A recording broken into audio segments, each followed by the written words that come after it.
What's up, guys? Welcome back to another episode of KozMatt's Wrestling Recap. Let's get right into a pretty entertaining episode of Monday Night Raw. What did you think of the show, Matthew? I think the show was to elevate storylines, not just create new ones, but I think to kind of elevate them, give us a little better of a feeling of where they want the direction to go, especially come towards Royal Rumble.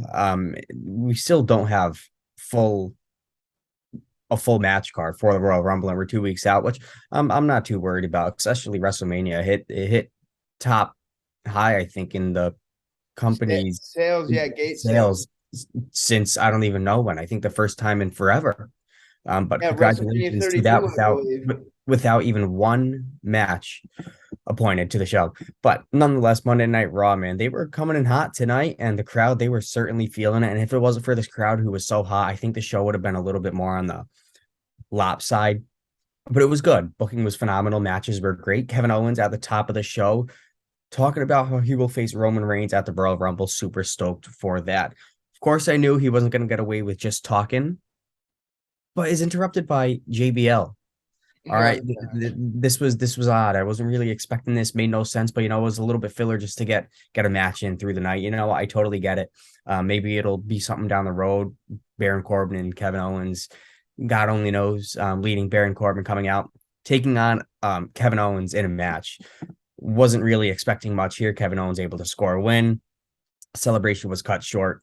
Bloodline attacking him at ringside. The Usos and Solo Sikoa got on the jump on him, but Owen actually grabbed a chair and beat them to the death, being the last man standing in the ring.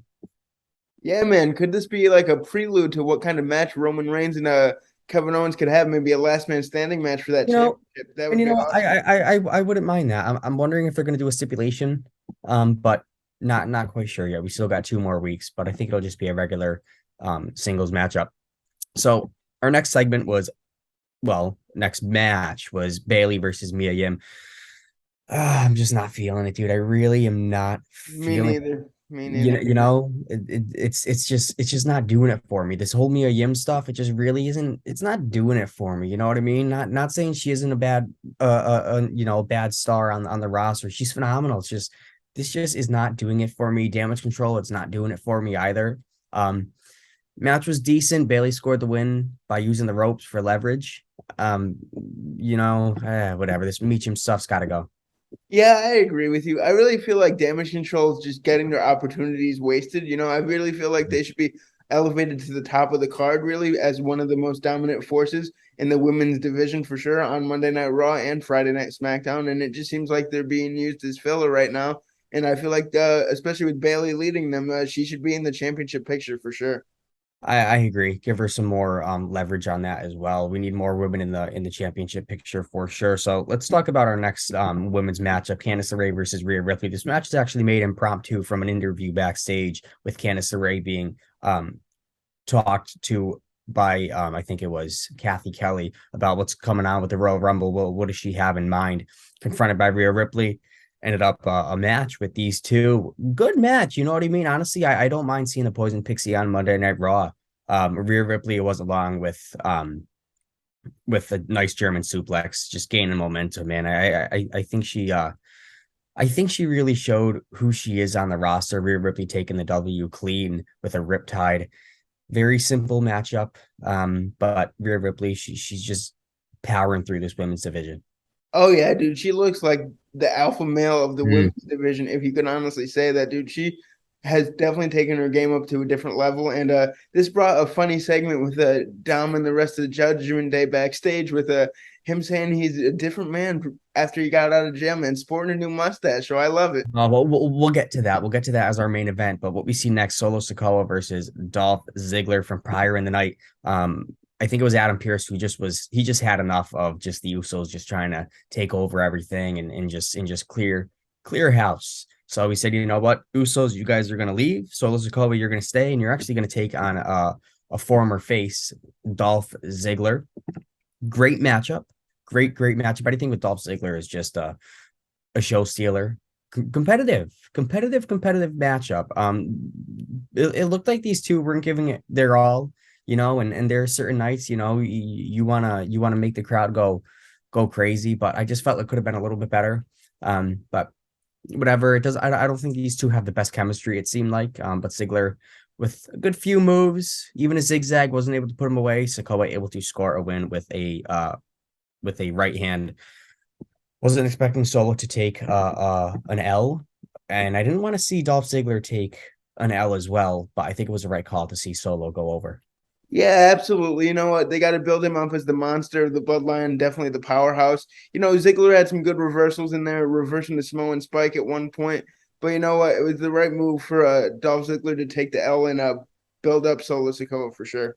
Absolutely. And as we led towards our main event, the tag team turmoil match, whoever wins faces the Usos. We actually see Miz TV next, accompanied by the Judgment Day, Finn Balor, Damian Priest, and Rhea Ripley, of course, Dominic Mysterio, right out of the clinker. Oh boy, here we go. There were some jokes just relayed from the Miz and also from Dominic Mysterio. The crowd was into it. It just was awesome. It's all over social media. Just watch videos.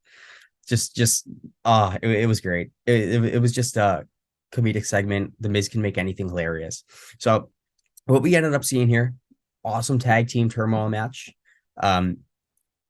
Great. It was really awesome. It was Damian Priest and Finn Balor taking on, I think it was Luke Gallows and Carl Anderson in the first bout of the turmoil main event. I loved it. It was elimination.